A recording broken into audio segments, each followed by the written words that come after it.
Muito bem, a segunda palestra agora, nós vamos começar com a leitura de um dos credos mais antigos do cristianismo, que é o credo apostólico. Geralmente as Bíblias presbiterianas, aquelas que têm o inário, ou a Bíblia de Genebra, ela tem o credo dos apóstolos. E eu peço que vocês leiam comigo, leamos juntos, e com base nele então nós vamos trabalhar agora essa segunda palestra sobre o tema a comunhão dos santos. Vamos ler? Creio em Deus Pai Todo-Poderoso, Criador do céu e da terra. Creio em Jesus Cristo, seu único Filho, nosso Senhor, o qual foi concebido por obra do Espírito Santo. Nasceu da Virgem Maria, padeceu sob o poder de Pôncio Pilatos, foi crucificado, morto e sepultado, desceu ao Hades, ressurgiu dos mortos ao terceiro dia, subiu ao céu, está sentado à mão direita de Deus Pai Todo-Poderoso, de onde há de vir para julgar os vivos e os mortos. Creio no Espírito Santo, na Santa Igreja Universal, na comunhão dos santos, na remissão dos pecados, na ressurreição do corpo, na vida eterna. Amém. Então nós vamos agora estudar o tema, a comunhão dos santos, nos baseando no credo ou no estudo que um catecismo antigo, mais antigo até que o nosso, o catecismo de Heidelberg, faz sobre o tema. Ele trata do assunto. O catecismo de Heidelberg, diferentemente do nosso, ele está dividido nos 52 domingos do ano, e dentre as igrejas reformadas continentais ele foi adotado. Os presbiterianos, eles adotam confissão de fé e os catecismos maior e breve de Westminster. Nós adotamos estes. As igrejas reformadas continentais, também de tradição calvinista como nós, adotam cânones de Dort, confissão belga e catecismo de Heidelberg, o que eles chamam de as três formas da unidade. Então é um catecismo também muito bom para a gente estudar, para a gente conhecer. E uma palavra aqui para nós é que a comunhão dos santos, ela passa também pela compreensão que nós temos da nossa fé e de como o importante uso dos catecismos, ele nos ajuda para isso. O catecismo de Heidelberg, ele ficou conhecido como o catecismo do consolo naquele período, porque ele foi produzido em uma época de efervescência e publicações diversas de catecismos, em um contexto de perseguição à fé reformada. Então, em um contexto de perseguição, Heidelberg foi produzido para ajudar os pastores a doutrinar as igrejas a respeito da fé, principalmente os jovens. Então, é um investimento extraordinário você trabalhar os catecismos, porque eles são guias seguros da doutrina e da fé que nós confessamos, baseada na Bíblia, na formação da juventude, que é sempre o futuro da igreja. São futuras gerações aí que nós temos pela frente. Então, nós temos aqui o domingo que trata sobre o tema, que é comunhão dos santos. Essa última parte aí do credo que vocês leram comigo. Creio no Espírito Santo, na Santa Igreja Universal. O termo original é na Santa Igreja Católica. Eu não sei porque a nossa casa editora mudou. O problema é que mudar de católico para universal não ajudou muito. Se nós ensinássemos, seria mais fácil, não é verdade? Um professor meu de história da igreja dizia que nós somos os verdadeiros católicos, os reformados. O termo católico quer dizer universal. A catolicidade da igreja de Cristo é um atributo que mostra que a igreja de Cristo, ela está espalhada sobre toda a face da terra. Então, se nós aprendêssemos e ensinássemos corretamente o assunto, ninguém teria medo de dizer: creio na Santa Igreja Católica, que não é a romana, mas é a Igreja de Cristo, a Igreja verdadeira. Na comunhão dos santos, na remissão dos pecados, na ressurreição do corpo, na vida eterna. Então, conclui-se com um amém. O domingo 21 vai tratar de 3 perguntas. A 54, que trata sobre o que você crê, acerca da Igreja Universal de Cristo. A 55, que é a que nós vamos trabalhar hoje, agora, o que você crê sobre a comunhão dos santos. E a 56, que trata sobre o que você crê sobre a remissão dos pecados. Uma informação importante que eu esqueci de dar para vocês. O Catecismo do Consolo, então, o Catecismo de Heidelberg, ele didaticamente se divide em 3 partes. A primeira delas trata sobre a nossa miséria e pecado. E ela começa de uma forma extraordinária. A pergunta de número 1 dos nossos catecismos: qual o fim principal do homem? A pergunta de número 1 de Heidelberg é: qual é o seu único consolo na vida e na morte? E a resposta é linda. Depois vocês verifiquem. É uma pergunta que dá para você estudar e que fala sobre a nossa segurança em Cristo. Então, nossa miséria e pecado. Segunda parte do catecismo vai tratar sobre nossa salvação, que é a parte que nós estamos em questão. E a última parte vai tratar sobre a nossa gratidão. Por quê? Primeiro nós devemos conhecer a nossa miséria e pecado, para depois conhecermos a justificação pela fé em Cristo, a razão do nosso consolo e esperança, e então a nossa gratidão. É interessante que Heidelberg vai terminar, assim como os catecismos de Westminster, com a exposição da lei de Deus e a oração do Pai Nosso, como uma parte da nossa gratidão. Como nós agora devemos viver em gratidão a Cristo Jesus. Então vamos para a pergunta que nós temos que abordar agora, falando sobre o tema comunhão dos santos. Pergunta 55, o que você crê sobre a comunhão dos santos? Primeiro, creio que todos os crentes, juntos e cada um em particular, como membros de Cristo, têm comunhão com Ele e participam de todos os seus tesouros e dons. Segundo, creio que cada um tem o dever de usar os seus dons com disposição e alegria para o benefício e o bem-estar dos outros membros.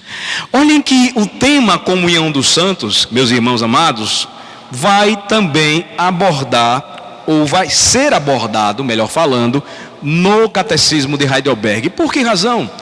Porque ele faz uma exposição de um credo antigo que não deixou de confessar um aspecto importante da nossa fé, a nossa comunhão, a comunhão que temos uns com os outros, que vem da comunhão que temos com o nosso Redentor, Jesus Cristo.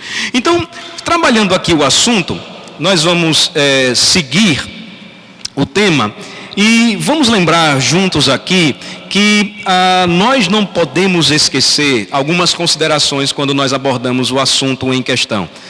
O primeiro deles é que o Senhor nos mostra no catecismo que a palavra igreja, que trata a pergunta anterior, nos mostra que nós fazemos parte de uma comunidade de fiéis, uma comunidade de santos que foram chamados pelo nosso Senhor e Salvador Jesus Cristo. Mateus 16, versículo 18, vamos para lá.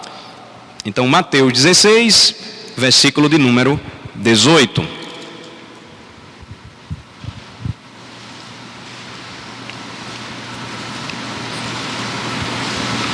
Esta passagem nos lembra a pergunta anterior. Me permitam apenas ler para a gente contextualizar.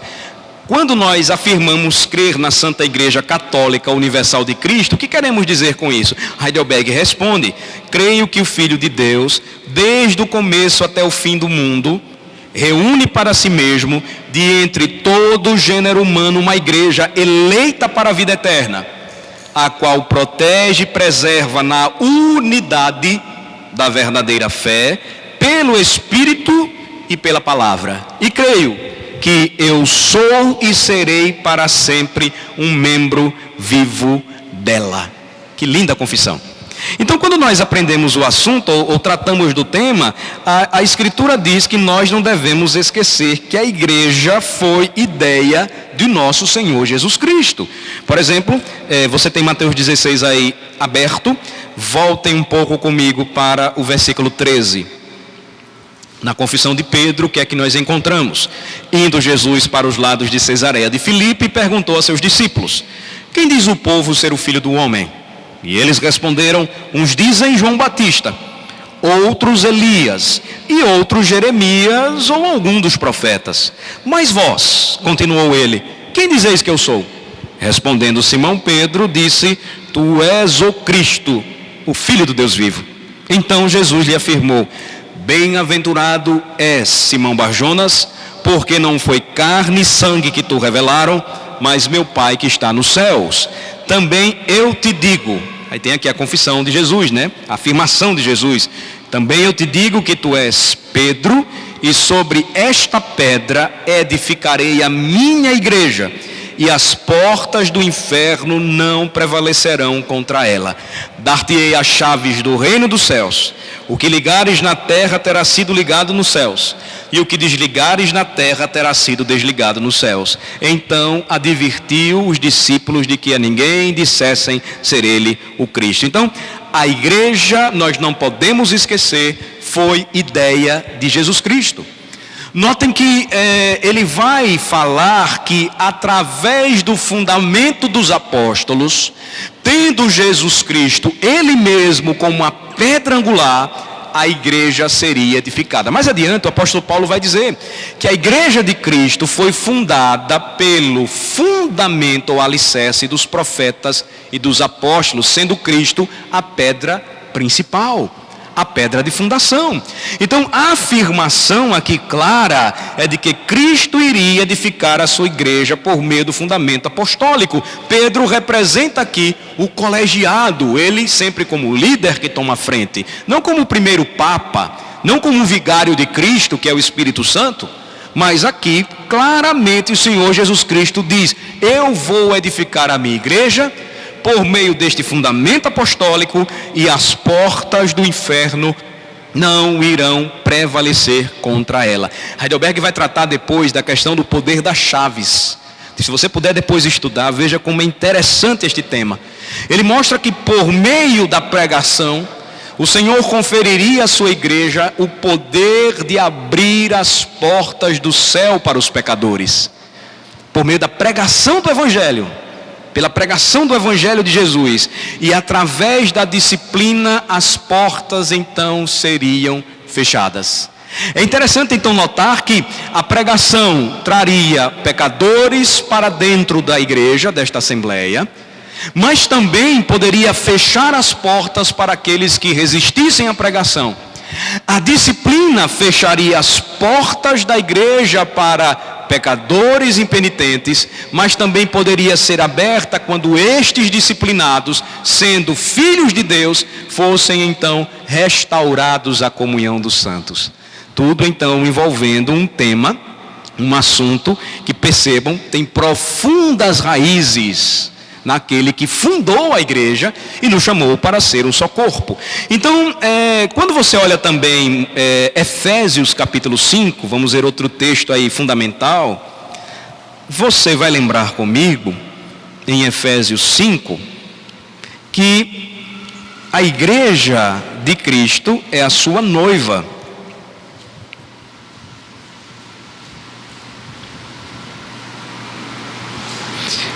Efésios 5, dos versículos 25 a 33.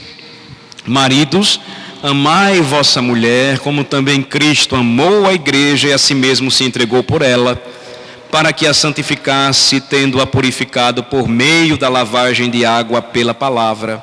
Versículo 27, para apresentar a si mesmo igreja gloriosa, sem mácula, nem ruga, nem coisa semelhante, porém santa e sem defeito. Assim também os maridos devem amar a sua mulher como ao próprio corpo. Quem ama a esposa, a si mesmo se ama, porque ninguém jamais odiou a própria carne, antes a alimenta e dela cuida, como também Cristo faz com a igreja, porque somos membros do seu corpo. Eis porque deixará o homem a sua mulher e a sua mãe, e se unirá à sua mulher, e se tornarão os dois uma só carne. Grande é este mistério, mas eu me refiro a Cristo e à igreja. Não obstante vós, cada um de per si, também ame a própria esposa como a si mesmo, e a esposa respeita ao marido. Então, Cristo criou a igreja. A igreja, diz Efésios 5, o apóstolo Paulo escrevendo aos Efésios, é a noiva de Cristo, e cada relacionamento conjugal reflete a glória de Cristo e o seu amor por sua igreja.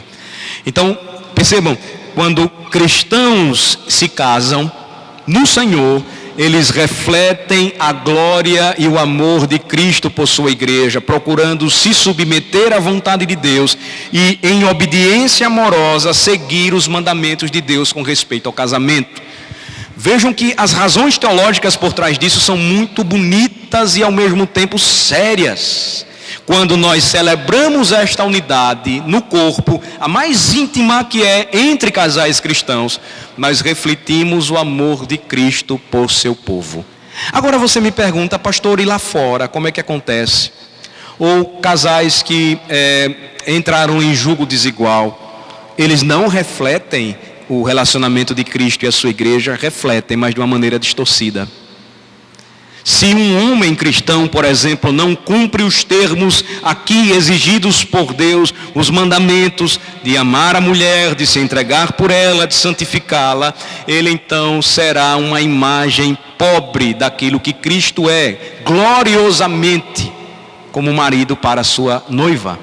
Se as mulheres não seguem as recomendações e orientações bíblicas de serem submissas como ao Senhor, ao seu cônjuge, da mesma forma refletirá uma imagem distorcida daquilo que a noiva tem por expectativa e serve em amor e submissão ao seu marido, a Cristo.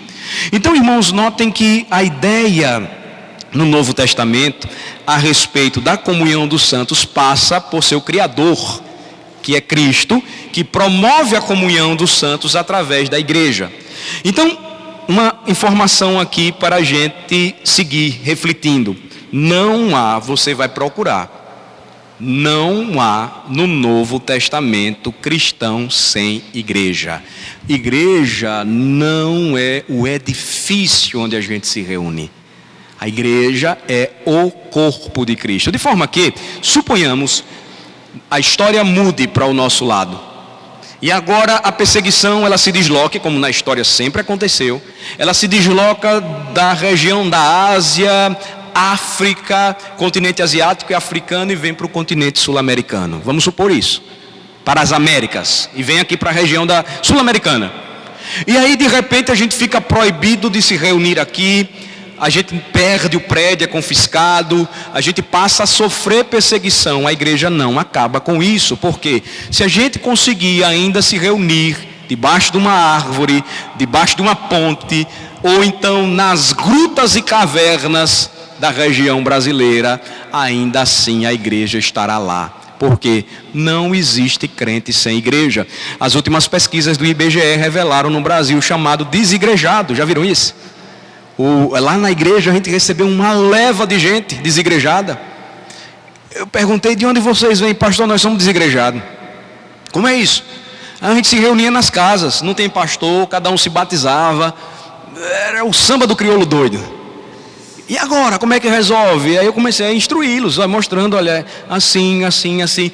E gente, será que tem como resolver esse problema? E levei para o conselho, olha só, eles não foram batizados por ministros do Evangelho. E como é que fica aí? Vamos para Calvino. Será que Calvino tem resposta para isso? Institutas, quando ele fala sobre esse tema, ele diz que esta forma de batismo não pode ser aceita. Batizar por mulher, Calvino já tratou lá, não, Deus não conferiu liderança para elas, o papel delas é outro. E aí resolvemos a questão, São Calvino nos ajudou. E aí nós já tínhamos uma compreensão do que a Escritura apontava, buscamos fundamentos também teológicos, nos pais, nos reformadores, e esses irmãos, eles foram doutrinados, eles foram preparados, devidamente supervisionados e admitidos na Igreja de Cristo. Eu tive que mostrar para eles que eles não seriam rebatizados, porque o batismo deles não era válido.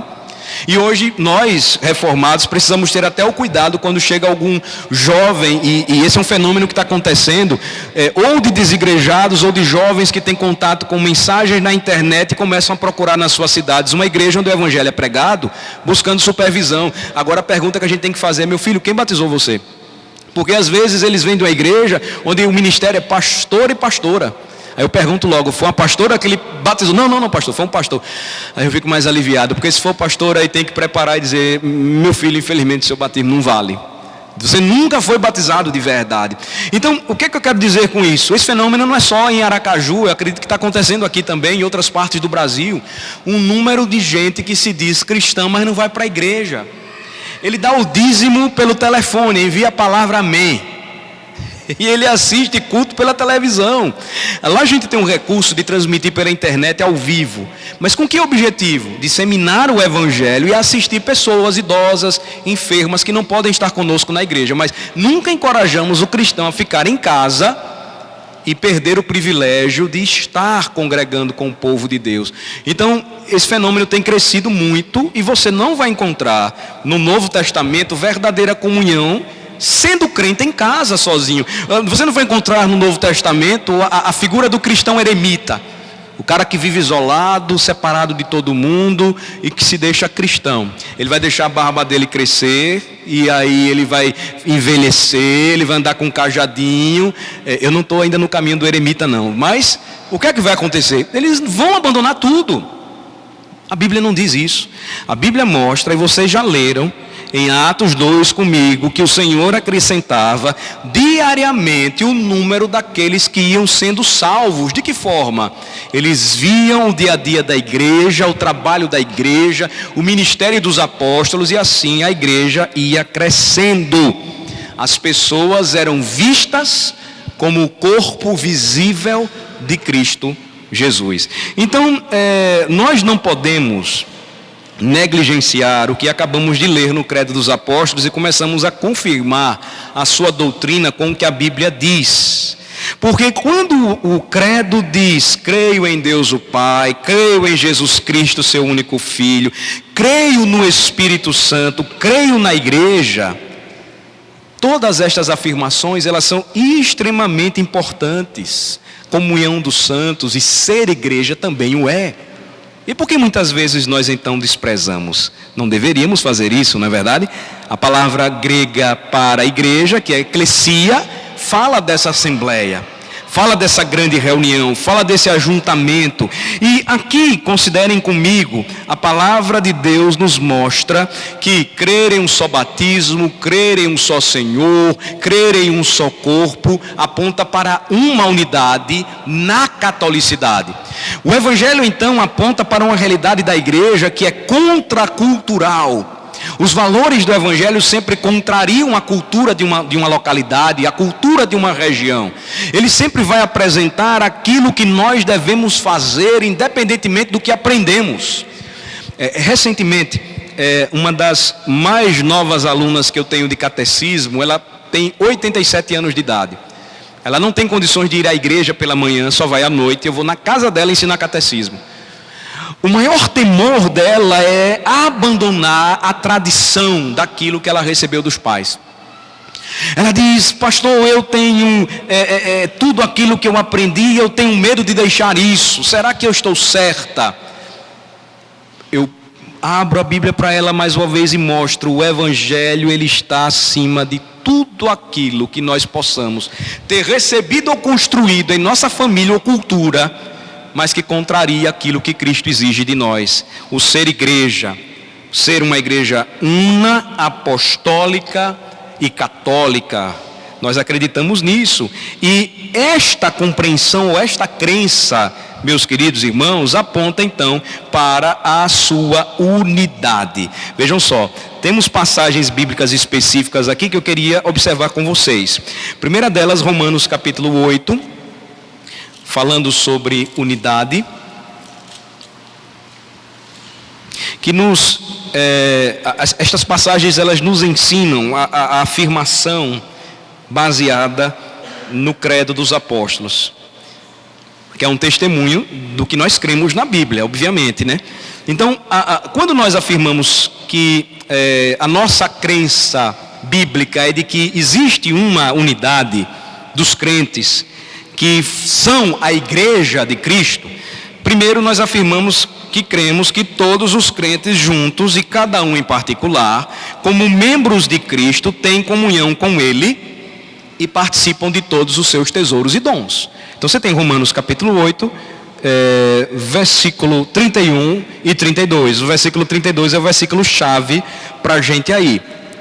O primeiro deles diz: que diremos, pois, à vista destas coisas? Daquilo que eu estava falando anteriormente.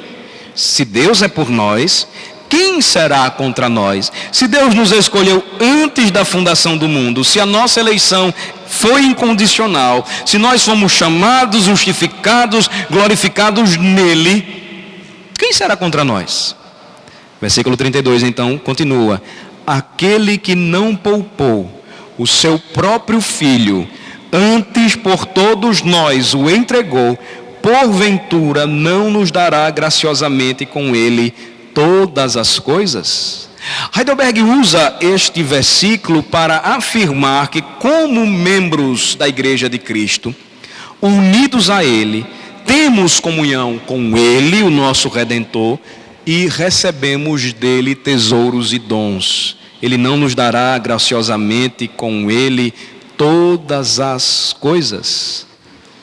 De forma que a graça da santificação, a obra da livre graça de Deus, esse ato, melhor falando, da livre graça de Deus, a justificação, nos assentarmos com Ele nos lugares celestiais, a expectativa, a esperança da glorificação final, futura, são tesouros celestiais acompanhados de dons e que proporcionam tamanha comunhão que temos com Ele e que vai refletir na comunhão que temos uns com os outros.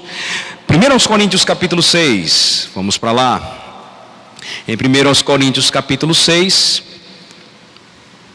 nós encontramos outra afirmação do apóstolo Paulo,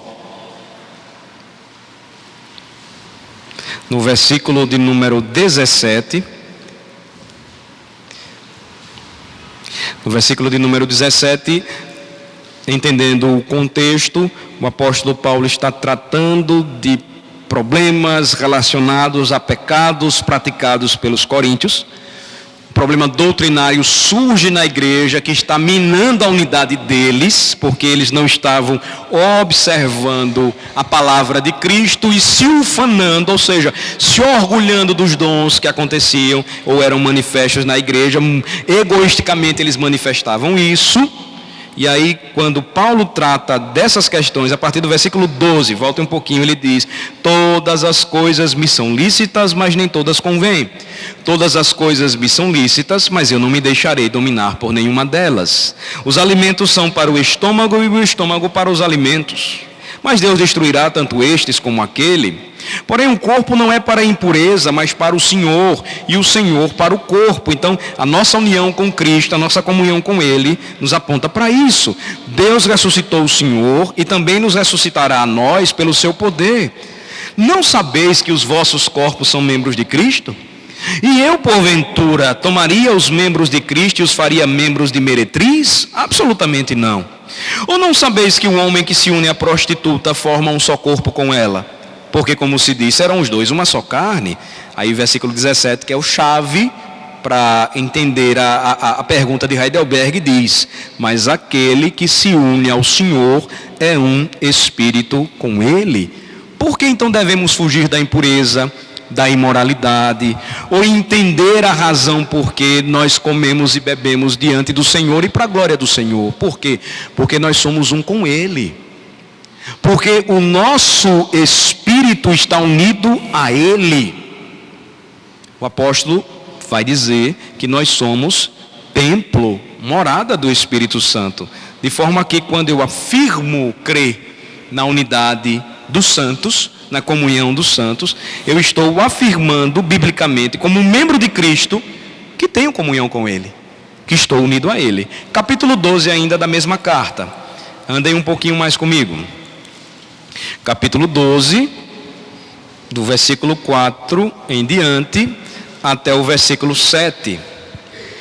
Ele diz: ora, os dons são diversos, mas o Espírito é o mesmo. E também há diversidade nos serviços, mas o Senhor é o mesmo.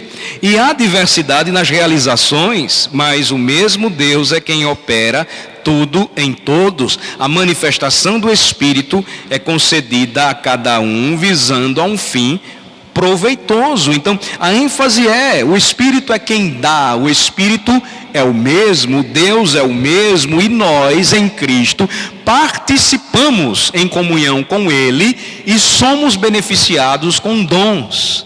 A palavra dom aponta para uma dádiva, um presente, não é nosso, foi dado por Ele, e revela a nossa unidade, a nossa comunhão que temos com Cristo Jesus, a nossa participação no seu corpo. Então, se nós recebemos do Senhor dons, precisamos ter a clara compreensão de que Deus é quem opera tudo em todos nós. Aí nós caminhamos ainda no capítulo 12, aí você chega no versículo 12, e ele diz: porque assim como o corpo é um e tem muitos membros, e todos os membros, sendo muitos, constituem um só corpo, assim também com respeito a Cristo.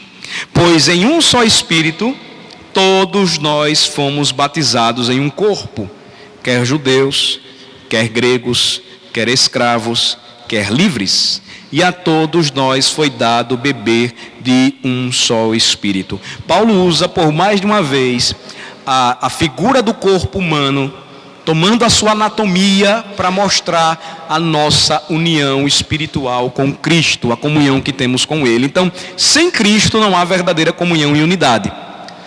E aqui nós precisamos entender a razão por que procuramos a igreja.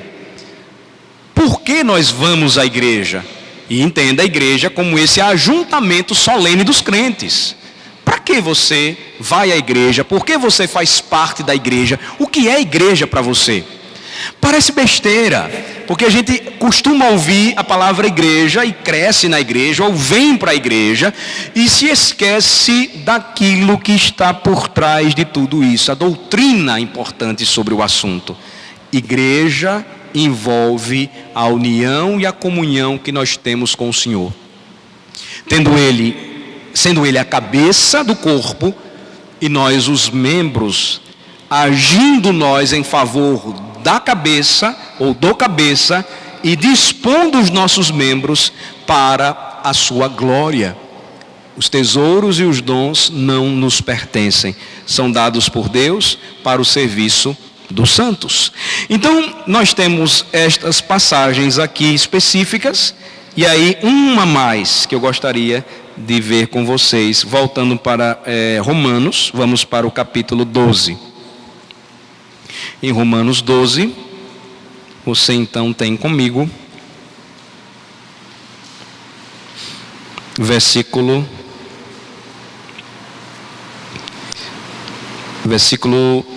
3 em diante. Romanos 12, a partir do versículo 3.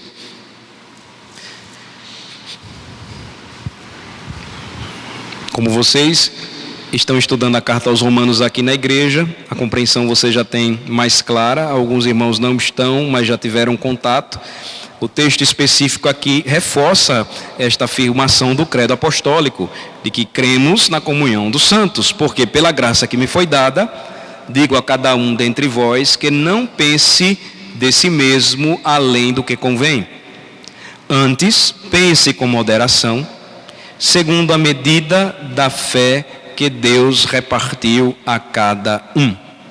Porque assim como num só corpo temos muitos membros, mas nem todos os membros têm a mesma função, assim também nós, conquanto muitos, somos um só corpo em Cristo e membros uns dos outros.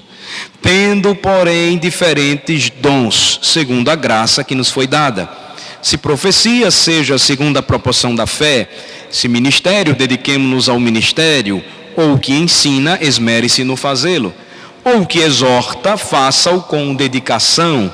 O que contribui com liberalidade. O que preside com diligência. Quem exerce misericórdia com alegria. Se na primeira afirmação do Catecismo de Heidelberg nós afirmamos, quando confessamos a nossa fé, através de um credo simples, antigo, o credo dos apóstolos, que a comunhão dos santos aponta para a verdade que todos os crentes juntos, e cada um em particular, como membros de Cristo, tem comunhão com Ele, e participam de todos os seus tesouros e dons. No segundo momento, nós também afirmamos que cada um tem o dever de usar os seus dons com disposição e alegria para o benefício e o bem-estar dos outros membros. Então, não pode haver um dom que você usa para a sua própria edificação. Não pode. Se o dom é utilizado, ou dado, melhor falando, por Cristo, para que você exerça a sua função como membro do corpo para edificar a igreja, você não pode enxergar Romanos 12 de forma diferente, porque versículo 4 diz: assim como um só corpo tem muitos membros, mas nem todos os membros têm a mesma função, assim também nós, conquanto muitos, somos um só corpo em Cristo e membros uns dos outros, tendo, porém, diferentes dons segundo a graça que nos foi dada. Todos estes aqui apontados, estes dons aqui, existem outros, alguns já não são mais presentes em nosso tempo, nesta fase da igreja, outros ainda permanentes, mas a verdade é que todo dom espiritual concedido por Deus no decorrer da história do seu povo sempre teve uma função coletiva de abençoar a igreja, que é um corpo. Nunca foi utilizado para você então edificar-se a si mesmo. Ministério, veja, contribuição, profecia. Tomem o dom de profecia. Na época, o profeta, sendo o homem da hora, ele recebia a palavra de Deus e deveria fazer o quê? Guardar para ele. Jonas tentou fazer isso e foi engolido por um peixe. Depois vomitado no lugar onde Deus queria que o seu dom entregue a ele de profecia cumprisse os propósitos soberanos de salvar aquela geração de ninivitas. Então o profeta não pode se esconder no ventre do grande peixe, ou tentar fugir na realidade de Nínive e ser então levado novamente para cumprir o propósito de Deus. Não adianta fugir. Veja que a contribuição, por exemplo, ela é um dom. E o que contribui faz com liberalidade, ou seja, ele tem o seu coração inclinado para participar da obra do Senhor. Misericórdia, quando você exerce este dom, você o faz com alegria. Os oficiais que têm o dom da misericórdia ativos na igreja de Deus e de Cristo são os diáconos, ministros da misericórdia, chamava João Calvino assim, o grande reformador. Aqueles que estão preocupados em assistir os mais necessitados e não deixá-los passar necessidade no meio do povo. Mas a igreja distribui esses dons, ou o Senhor distribui esses dons para a igreja, e todos eles, observem, apontam para uma função específica: abençoar o corpo, edificar os crentes. Então, não há espaço aqui para vanglória, para vaidade, para qualquer tipo de arrogância. Se nós devemos pensar em comunhão dos crentes, unidade, nós precisamos colocar os nossos dons a serviço do corpo.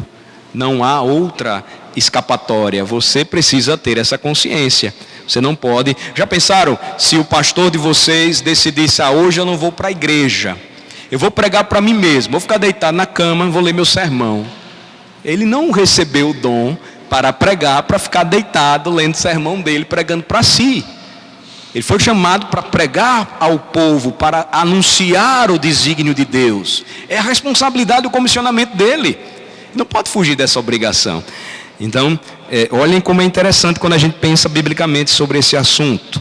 Aí você caminha um pouco mais comigo, você volta para 1 Coríntios 12, e aí você segue para outros versículos mais abaixo, a partir do versículo 20. E o que você vê comigo, que nós encontramos juntos, algo também importante a respeito do tema. Nos versículos anteriores, o apóstolo Paulo ele vai dizer assim, versículo 14: porque também o corpo não é um só membro, mas muitos. Se disser o pé, porque não sou mão, não sou do corpo, nem por isso deixa de ser do corpo. Se o ouvido disser, porque não sou olho, não sou do corpo, nem por isso deixa de o ser. Se todo o corpo fosse olho, onde estaria o ouvido? Se todo fosse ouvido, onde o olfato? Então, existe a diversidade de dons no corpo de Cristo, dados por ele ao seu povo, para que haja funcionalidade, para que a igreja funcione. Certa vez um homem, um jovem, importunou o grande pregador inglês, Spurgeon, por um tempo, um bom tempo. Ele ficava todo dia pedindo a Spurgeon: Mr. Spurgeon, eu queria pregar, eu sei pregar, o senhor devia me deixar pregar. E ele aperreou tanto o Spurgeon que um dia Spurgeon disse: tá bom, você vai pregar, meu filho. Ele narra essa história que quando aquele homem então sobe no púlpito para pregar, ele sofre, tem uma crise de tremedeira. Ele não consegue falar por mais de 5 minutos. Então depois ele desce, a impressão que ele tem, porque ele achava fácil demais o que o pastor Spurgeon fazia, foi esta: realmente a pregação é uma tarefa muito difícil. Por que ele disse isso, ou por que ele chegou a essa conclusão? Talvez ele tenha até se preparado, ou se achava altamente capacitado para isso, mas ele não recebeu do Senhor esse dom de pregar, o dom da pregação. Veja que quando você considera isso comigo, e você que é jovem, você precisa ter cuidado, porque teologia é igual futebol. Todo mundo no Brasil, país do futebol, acha que é técnico. E aí sempre tem resposta: mas que técnico burro, por que não fez aquilo? Poderia ter feito isso. Se eu tivesse lá, o Brasil não apanhava de 7-1 da Alemanha. Na teologia é a mesma coisa, todo mundo se acha teólogo. E agora com a internet, todo mundo acha o que pode dizer, o que pode falar. Conhece a teologia reformada? Cuidado. A descoberta da teologia reformada, da sua riqueza, às vezes produz em nós um terrível pecado, a arrogância. E aí nós nos achamos já preparadíssimos para vencer nos debates os principais teólogos do nosso tempo e tentar humilhá-los de alguma maneira. É quase a mesma coisa a gente chamar de técnico burro. Não é por aí. A verdadeira teologia produz no coração do jovem cristão piedade, aquela humildade e mansidão que forma a unidade que Paulo ensina aos Efésios. E nem todo mundo é ouvido, olho, nem todo mundo é pé. Então Paulo continua e ele diz assim, versículo 18: mas Deus dispôs os membros, colocando cada um deles no corpo como lhe aprouve. Não adianta tentarmos fazer aquilo que não é da nossa competência. Nós não fomos chamados para isso. Então, deixa eu só tentar deixar isso mais claro para vocês, para que não fique faltando nada, ainda que sempre falte. Vamos pensar aqui sobre governo bíblico de igreja. Você e eu, como cristãos, somos chamados a ensinar num sentido mais amplo ou lato. Em que sentido? Somos chamados a exortar uns aos outros, a admoestarmos uns aos outros, a sermos testemunhas do Evangelho. Num sentido estrito, nem todo mundo foi chamado para ensinar. Por exemplo, Deus não tem o dom de pastora, só de pastor. Ah, pastor, mas por quê? Porque Deus quis assim, não é uma convenção da igreja. No sentido estrito, então, Deus confiou a homens, e estes homens precisam ser vocacionados para tal, para exercerem o ofício pastoral do presbiterato. Entendem? No sentido amplo, somos chamados a servir. Todos nós devemos servir uns aos outros. No sentido estrito, mais estrito, Deus só vocacionou homens para o ofício diaconal. Diaconisa não tem na Bíblia. Existem mulheres que serviram e servem ao Senhor? Sim, mas não na posição de liderança. Tentar mudar isso é forçar aquilo que a Bíblia não ensina. Então compreendam que nem todo mundo recebe dom. dons semelhantes, porque o próprio apóstolo diz no versículo 18, mas Deus dispôs os membros, colocando cada um deles no corpo, como Ele quis, como lhe aprouve. Se todos, porém, fossem um só membro, versículo 19, como estaria o corpo? Aí, a partir do versículo 20, vejam só o ensino apostólico. O certo é que há muitos membros, mas um só corpo. Uma repetição constante dele. Não podem os olhos dizer à mão, não precisamos de ti, nem ainda a cabeça aos pés, não precisamos de vós. Spurgeon, ele costumava dizer que a sua igreja sempre mantinha 200 ou 300, minha memória agora falha, joelhos dobrados em intercessão pela pregação. Tinha gente que Deus inclinava para interceder por ele, pelo pregador. Não eram todos.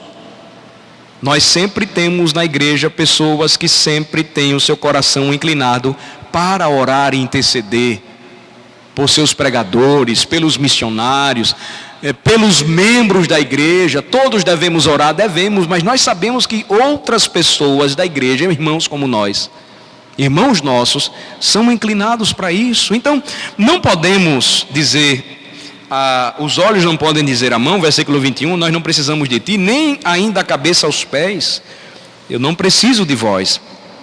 Pelo contrário, os membros do corpo que parecem ser mais fracos são necessários. E os que nos parecem menos dignos no corpo, a estes damos muito maior honra. Também os que em nós não são decorosos, revestimos de especial honra. Mas os nossos membros nobres não têm necessidade disso. Contudo, Deus coordenou o corpo, concedendo muito mais honra àquilo que menos tinha, para que não haja divisão no corpo. Notem, do mesmo modo que o corpo humano, cada parte de seu corpo tem uma função específica dada por Deus. Deus inspira o apóstolo Paulo a escrever e ao falar sobre a igreja e a unidade da igreja de Cristo, que todos nós temos uma função específica, especial, porque fruto da graça de Jesus por nós, para servi-lo. E como é que nós servimos a Cristo no exercício dos nossos dons? Quando nós servimos ao nosso próximo. Pensemos sempre nisso. O nosso dom, o dom que o Senhor nos concede, deve servir ao próximo. Este é o objetivo. Essa é a sua funcionalidade. Ele continua e diz assim, pelo contrário, versículo 25, cooperem os membros com igual cuidado, em favor uns dos outros. Mais uma vez eu chamo vocês aqui para pensar comigo na dimensão da catolicidade da igreja, que está unida à sua comunhão, está ligada à sua unidade. Pensem comigo. Estima-se que E esses dados, eles são extremamente seguros, de missionários, de igrejas históricas, que servem, por exemplo, no mundo muçulmano por mais de 25 anos. Existe um livro em inglês, ele não foi traduzido ainda para a nossa língua. Eu espero que consigamos ter esse livro aqui para a igreja brasileira ler, escrito por um missionário batista americano. O nome do livro é Um Vento sobre a Casa do Islã. Ele estima, juntamente com outros organismos missionários sérios, que nunca houve tantas conversões de muçulmanos ao cristianismo do que nestes últimos 20 anos da vida da igreja. Aí você começa a pensar comigo, a nossa imprensa, infelizmente, ela é parcial, porque não se enganem, não existe nada imparcial. Você sempre vai tomar alguma posição e a nossa imprensa publica o que ela quer. A realidade é que com a chegada da internet, a informação ela ficou mais acessível para nós. Pensem comigo, por que existe uma reação tão grande de grupos extremistas islâmicos perseguindo cristãos na África e na Ásia também. Assim como em tempos antigos acontecia com maior força nos países da chamada Cortina de Ferro. Porque, voltemos a Tertuliano, o sangue dos mártires é a semente da igreja. À medida em que o cristianismo avança, o reino de trevas se levanta. Vem oposição, vem perseguição. Mas aí o que é que acontece? Naquelas regiões desérticas agora, da Síria e do Iraque, cristãos resolveram permanecer e outros migraram para outras regiões, mas o número não diminuiu. Por que eu estou dizendo isso para vocês? A China também passa durante muitos anos por este mesmo acontecimento. Um país fechado, não é aberto, você não tem muito acesso à informação.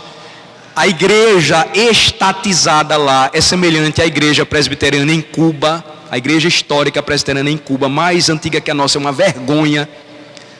Para os evangélicos, os cristãos lá em Cuba, a igreja presbiteriana nacional lá, ela é desacreditada, porque até hoje o pastor tem que submeter o sermão ao governo cubano, para eles verem o que ele vai pregar, e eles concordaram com a ditadura de Castro, que matou muita gente. Só o Che Guevara matou mais de 600 mil pessoas. Aí eu pergunto a você, você tem um cristianismo crescente em lugares onde há muita perseguição, sem pastores e sem preparação teológica. Aqui, a tendência é, num lugar livre, onde há liberdade, você não dá muito valor ao seu pastor, que estudou, que se preparou, que procura ser fiel, anuncia o evangelho. Geralmente você não dá. A tendência, infelizmente, é essa, é triste. Lá eles não têm isso. O que é que acontece? Doutrinas malucas começam a surgir. Na China tem muita, e nessas outras regiões também. Surge então a necessidade de pastores para lá, de missionários que possam treinar gente local, formar, para que eles deem continuidade ao trabalho da igreja e ela cresça unida e saudável. Percebe onde passa então a necessidade de você entender o seu dom e o seu papel no corpo de Cristo? As famílias, às vezes, dos cristãos brasileiros têm mais interesse em treinar os filhos para serem profissionais liberais, mas sem nenhuma consciência de que eles devem usar o seu dom e vocação a serviço de Cristo. Isso passa então por exemplo, um despertamento, um chamado para que você de repente saísse daqui e dissesse: olha, eu vou servir um tempo lá e vou me preparar aqui. Se meu dom é ensinar, eu vou me capacitar, e eu não vou querer aqui ter o status de ser um grande mestre no Brasil ou em qualquer outra parte, mas eu vou para um lugar onde tem gente que crê em Cristo como eu e é irmão em Cristo e está comigo e precisa de assistência. Olhem só a dimensão do tema, e que uma unidade que é construída aqui, ela pode tomar proporções maiores, ela pode crescer a ponto de você se sentir chamado como jovem a colocar o seu dom e vocação para socorrer a quem precisa. Nós temos um organismo aqui no Brasil que tem feito um trabalho interessante, chamado ANAJURE, Associação Nacional de Juristas Evangélicos. Se você estuda direito, é formado, você deve conhecer e se filiar. O presidente da ANAJURE é um cristão batista, sergipano, amigo meu, Dr. Uziel. Ele está se doutorando em Direito Internacional, é professor da Universidade Federal de Sergipe e agora está dedicando o seu dom e a sua vocação para dar assistência aos cristãos perseguidos em outras partes do mundo e ajudar os refugiados. Olha só que interessante. E vários juristas do Brasil se engajando também nesse trabalho, se envolvendo nessa luta aí. Você precisa entender qual é o seu papel no corpo, porque você começa a servir em casa, e a partir daí você pode servir até em outros lugares. Paulo diz, olha, para que não haja divisão no corpo, pelo contrário, cooperem os membros com igual cuidado em favor uns dos outros. Irmãos, quando nós olhamos para esse assunto com o devido cuidado, analisando biblicamente as suas implicações, nós começamos a perceber que nós podemos servir ao nosso próximo, ao nosso irmão em Cristo, de uma forma totalmente diferenciada, sem interesses, mas buscando a glória de Deus. Versículo 26. De maneira que, se um membro sofre, todos sofrem com ele. E se um deles é honrado, com ele todos se regozijam. Ora, vós sois corpo de Cristo e individualmente membros desse corpo. Certa vez eu conversava com o executivo da Agência Presbiteriana de Missões Transculturais, da nossa igreja. E eu estava procurando conhecer e tentar um trabalho, assim, uma luta nossa lá em Aracaju para despertar a igreja para um maior envolvimento nesse compromisso de unidade e comunhão, assistindo às igrejas em outras partes do mundo e investindo também na formação e capacitação dos pastores dessas regiões, porque é muito melhor você investir neles do que você preparar alguém e mandar para lá. Ele me mostrou então doações que eles receberam, dentre elas para uma região da África bem carente, onde tinha um trabalho missionário, um caminhão todo pronto para dar assistência médica odontológica, mas não tinha gente para ir para lá, médico interessado. Aí, porque às vezes a gente não constrói na mente do jovem esse interesse de viver e morrer para Cristo. Aí a gente treina o jovem para estudar, fazer vestibular, ganhar logo dinheiro e pagar o prejuízo que deu, porque eu gastei muito com ele durante muito tempo. Às vezes a visão de investimento nossa como pais é equivocada. Ela não tem esse objetivo de promover essa unidade, comunhão e entender que quando um membro sofre, todos sofrem com ele. Mas como isso vai acontecer se a gente não tiver realmente inteirado das necessidades mais íntimas e próximas dos nossos irmãos e também não percebermos a dimensão e o crescimento da igreja em outras partes do mundo? A consequência, irmãos, disso é que nós vamos passar a olhar somente para a gente, para o nosso umbigo, para os nossos interesses. Para vocês terem uma ideia, o Brasil, o cristianismo brasileiro, e como eu faço críticas ao cristianismo brasileiro, o evangélico brasileiro, eu não estou falando assim por falar, eu tenho metido um pouco as caras para entender essa situação. Menos de 5% dos cristãos brasileiros têm ideia de que ainda existe perseguição. Agora sabe por quê? Porque eles estão esperando ainda a grande tribulação. Ela sempre existiu. Sempre existiu. Mas por que a gente não sofre perseguição? A gente acha que ela não acontece. Aí, às vezes a pessoa diz, pastor, mas a gente também sofre perseguição. Que a gente tem vontade de ir para a balada, mas não pode porque a gente é crente. Que perseguição, coisa nenhuma, tomar vergonha na cara, rapaz. Sei que perseguição. Você como cristão, você não tem nem que pensar em negócio de balada. Você é crente, ande com os crentes, viva com os crentes, faz a coisa de crente. Aí o cara, não é perseguição, pastor, porque eu sou tentado. Tentação é uma coisa, você não está sendo perseguido não. Você tem que voltar para a palavra de Deus e entender que se você gastar mais tempo servindo ao Senhor e dedicando-se à obra de Cristo, do Evangelho, você vai começar a pensar em muito mais coisa do que ir para a balada, com certeza. Versículo 27 então diz, ora vós sois corpo de Cristo e individualmente membros desse corpo. Somos corpo de Cristo e individualmente membros desse corpo. E aí, versículo 28, ele diz, a uns estabeleceu Deus na igreja. Ele é quem fez isso. Primeiramente apóstolos, em segundo lugar profetas, em terceiro lugar mestres, depois operadores de milagres, depois dons de curar, socorros, governos, variedade de línguas. Então todos esses aqui, obviamente você tem dons, a maioria deles aqui temporários para um período de estabelecimento da igreja, mas o conceito ainda forte e permanente de que o dom foi estabelecido por Deus. E versículos então de 29 a 31, o apóstolo pergunta, porventura são todos apóstolos? Não. Ou todos profetas? Também não. São todos mestres? Muito menos. Operadores de milagres? Não. Tem todos os dons de curar? Falam todos em outras línguas? Interpretam-nós todos? Não. Deus distribuiu na história, nos momentos exigidos e específicos, tais dons. Outros ainda hoje são distribuídos. E a mensagem final é: procurem com zelo, portanto, os melhores dons. Você precisa conhecê-los.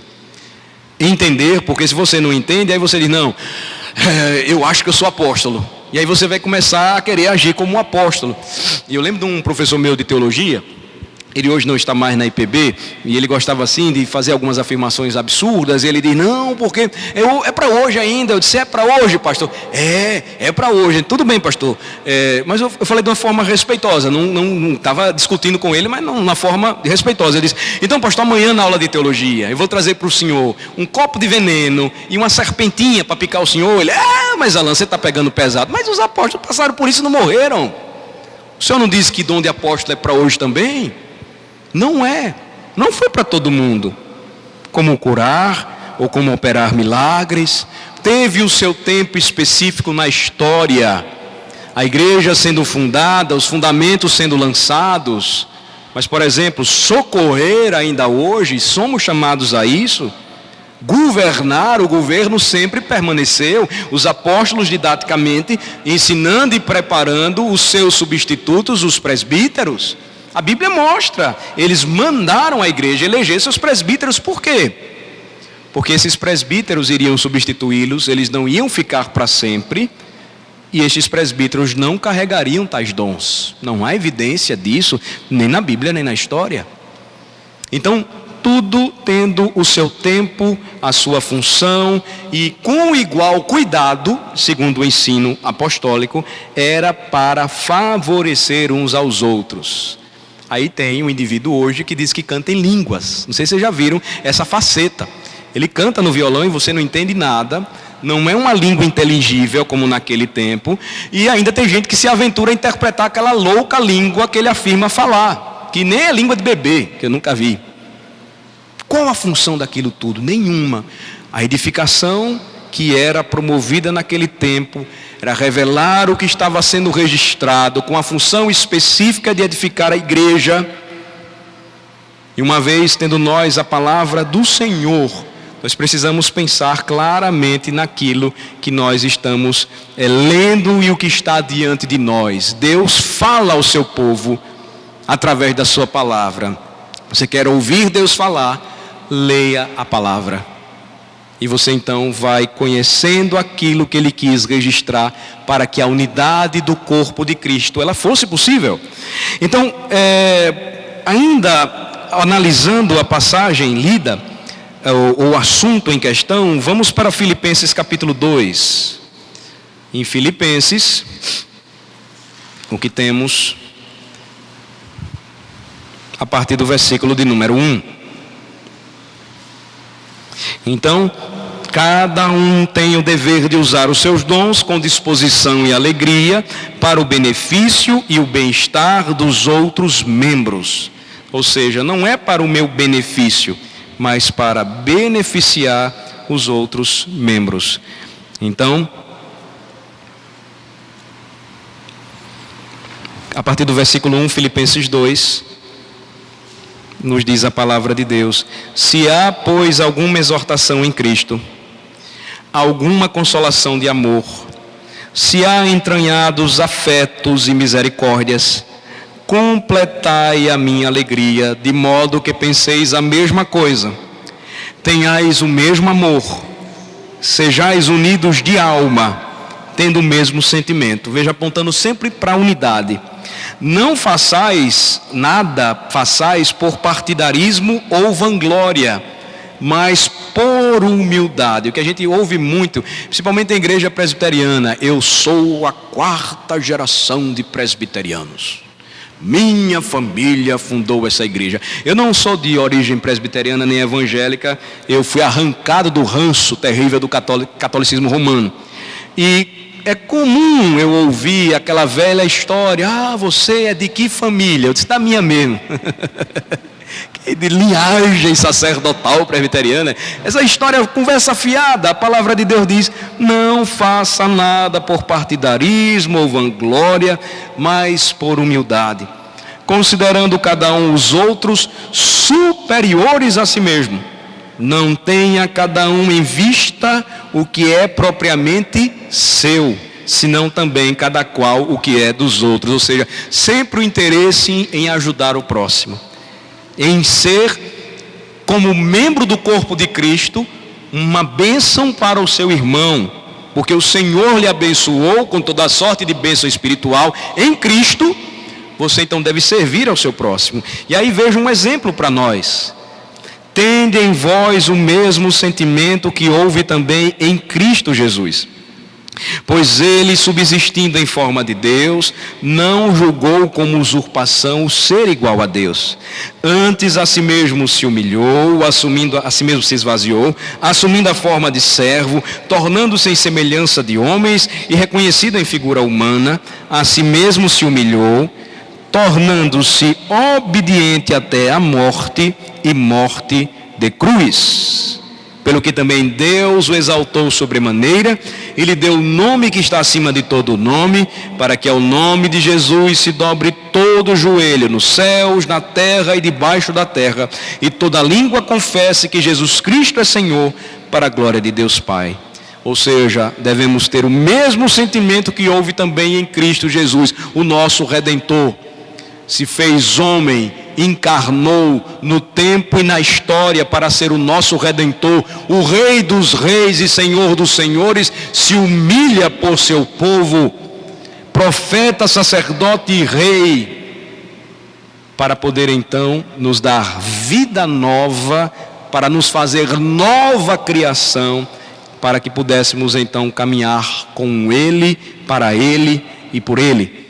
Eis a razão porque a exortação do apóstolo começa dizendo: se existe em você alguma exortação em Cristo, alguma consolação em amor, alguma comunhão do Espírito e afetos e misericórdias entranhados, completem a minha alegria e vivam em unidade. A palavra de Deus então nos convida sempre não a agir de forma separatista, partidarista, buscando vanglória, mas sempre andando em humildade. Sejamos uns para com os outros, diz a Escritura, benignos, compassivos, perdoando uns aos outros, como também Deus em Cristo nos perdoou. Então, irmãos, com esta passagem final eu encerro aqui a segunda palestra, lembrando aos irmãos que os catecismos também têm uma função importante no nosso conhecimento, no nosso aprendizado da Escritura, e abordam também um tema que nós não podemos desprezar, que é aquele que versa sobre a unidade da igreja, a comunhão dos santos, a comunhão do povo de Deus. Nós não podemos nos esquecer que quando nós fazemos isso, nós testemunhamos poderosamente acerca de Cristo Jesus. Quando a igreja vive unida, nós então demonstramos ou revelamos que o Evangelho é o poder de Deus para a salvação de todo aquele que nele crê e que transforma as estruturas do homem.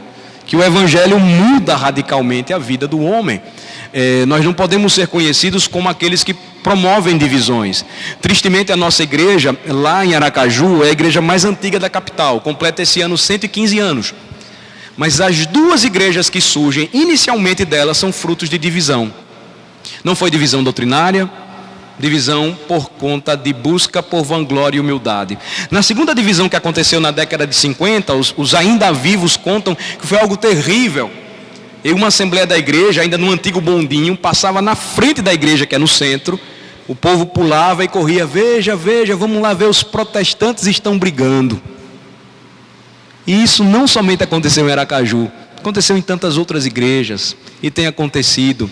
Será que a gente não consegue resolver isso biblicamente, sentando, buscando unidade, humildade, visando a glória de Cristo Jesus? Se nós não nos voltarmos para a palavra de Deus, não se esqueçam, irmãos, o velho homem vem, ressurge com força, o nosso coração, que é idólatra, vai então produzir ídolos, e o principal deles é aquele que deseja que nós sejamos o centro de tudo.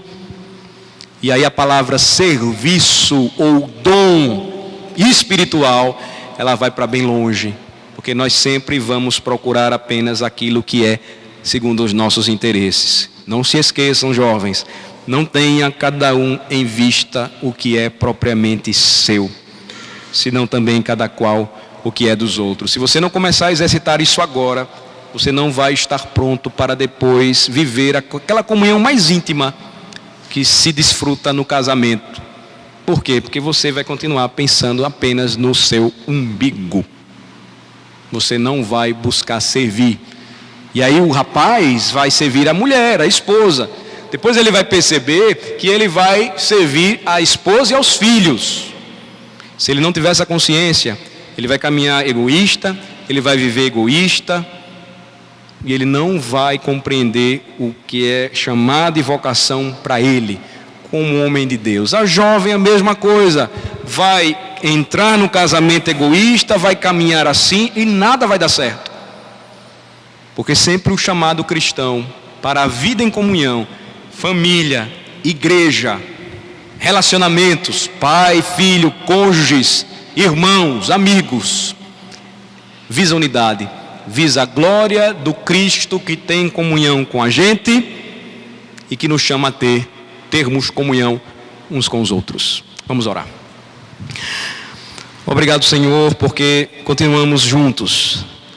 O Senhor tem nos dado forças e nos fortalecido a fé para buscarmos compreender cada vez mais a importância do conhecimento da palavra, para moldar as áreas da nossa vida, dentre elas uma tão importante para nós que é a comunhão.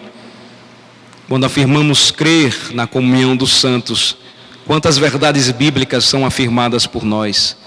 Não permita, Senhor, que sejamos negligentes quanto a estas, mas que busquemos na dependência do Senhor, pela graça de Jesus, viver o Evangelho de forma simples, mas poderosa em Deus, para mostrar ao mundo que Tu, de fato, existe e foi enviado, é o Senhor de toda a terra, que produz verdadeira mudança e nova vida nos corações de todos aqueles que creem no Senhor.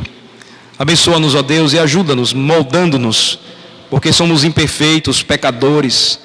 A nossa tendência natural sempre é egoísta, é arrogante, vaidosa.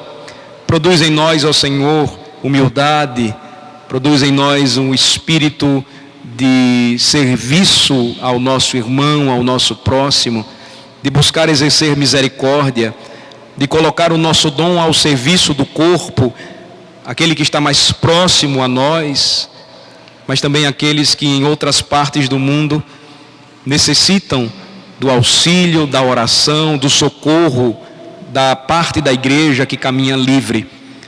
Ajuda-nos, ó Senhor, a pensarmos biblicamente sobre este assunto, fazendo-nos sensíveis à necessidade do nosso irmão semelhante e que caminha conosco, que crê e confessa a mesma fé, a fé cristã. É em nome de Jesus que oramos. Amém.